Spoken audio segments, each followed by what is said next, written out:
আজকের ব্লগটা আমার আর আমার ছেলের একটু অন্যরকম ব্লগ। আজকে আমরা যাচ্ছি নিকো পার্ক। Let's go. ছেলের আবদার পূরণের জন্যই দুজনে বেরিয়ে পড়লাম। নিকো পার্কে যাওয়ার জন্য আমি এবং আমার ছেলে বাড়ি থেকে বেরিয়ে অটো করে চলে গেলাম গড়িয়া বাস স্ট্যান্ডে। 6 নম্বর বাস স্ট্যান্ড থেকে 50 এর বাসটা নিয়ে পৌঁছে গেলাম চিংড়িঘাটা। চিংড়িঘাটা পৌঁছে এসকেলেটর করে ফুটব্রিজ ক্রস করলাম এবং পৌঁছে গেলাম অটো স্ট্যান্ডে। সেখান থেকে অটো নিয়ে সোজা নামিয়ে দিল নিকো পার্কের সামনে।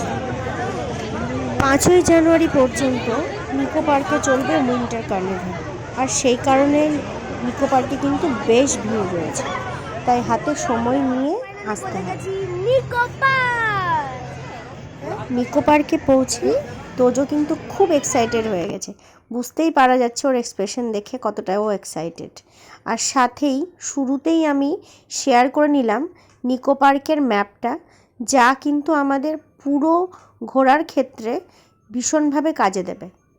এখানে কিন্তু কি কি ফ্রি রাইডস আছে সেগুলোও সমস্ত লেখা আছে, তাই শুরুতেই এটা দেখে নেওয়াটা ভীষণভাবে প্রয়োজন।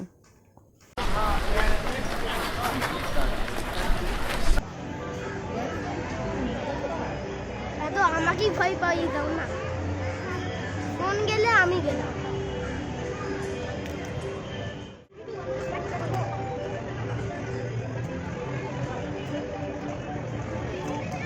এদিক ওদিক দেখতে দেখতে প্রথমেই ভাবলাম ফ্যামিলি ক্যারাসলে উঠব, কিন্তু যা লম্বা লাইন ছিল আমি আর তোজো সেই লাইনের আশা ছেড়ে সোজা চলে গেলাম মিরর মেজের দিকে।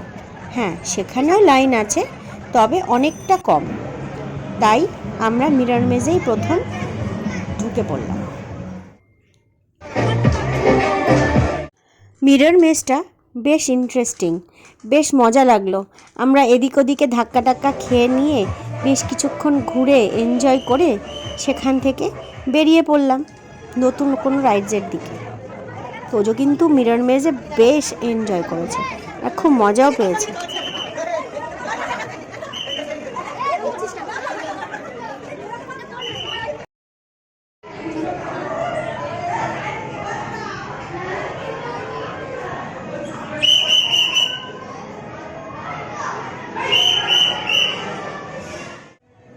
উইন্টার কার্নিভাল উপলক্ষে পুরো নিকো পার্ককে কিন্তু দারুণ করে সাজানো হয়েছে, আর এই ডেকোরেশনটা দেখতে অপূর্ব লাগছিল। তার সাথে সেখানে কিন্তু অনুষ্ঠানও চলছিল। বিভিন্ন অ্যানিম্যালসের অ্যাটায়ার পরে সেখানে সবাই নাচ গান করছিল, আর আমরা যখন পৌঁছলাম তখন সেই অনুষ্ঠান শেষ হয়ে গেল। মানে শো টাইম যেটা ছিল 1টা থেকে, সেই 1টা থেকে প্রায় 1:30 পর্যন্ত সেই শোটা শেষ হয়ে গেল। নেক্সট শো ছিল আবার 3টের সময়। এরপর আমরা চলে গেলাম স্ট্রাইকিং কারের দিকে। সেখানেও লাইন ছিল বেশ লম্বা।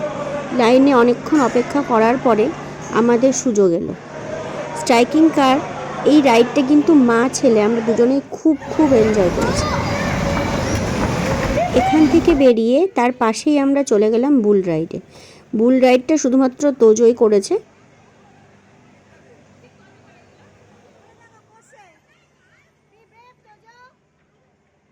তবে বুল রাইডসে তোজোর পারফরমেন্স বেশ ভালো ছিল।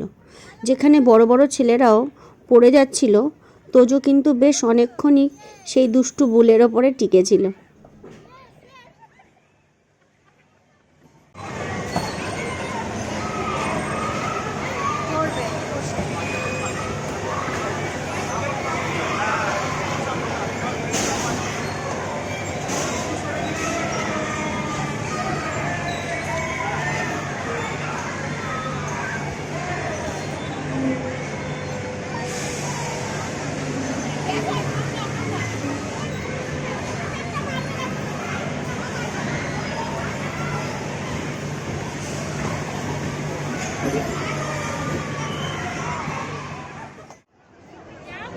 বুল রাইডসের পরেই আমরা চলে গেলাম মুন রাকারে। পাশেই ছিল মুন রাকার, কিন্তু এই মুন রাকারে ছিল বিশাল লম্বা লাইন। যথারীতি লাইনের পেছনে গিয়ে দাঁড়ালাম আমরা দুজন।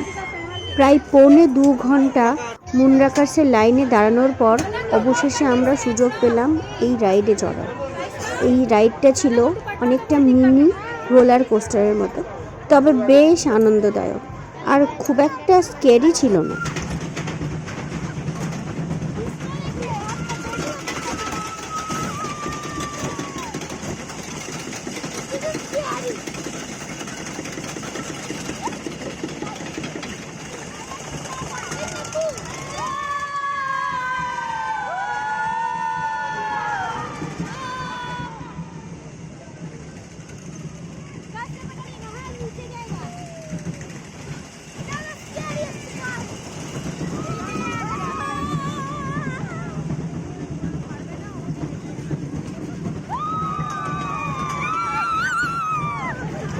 আমাদের নিকো পার্ক ভ্রমণের ফার্স্ট পার্ট এখানেই শেষ করছি। খুব শিগগিরই আপনারা সবাই পার্ট 2 দেখতে পাবেন। আবার পরে দেখা হবে অন্য কোনো রাইডে।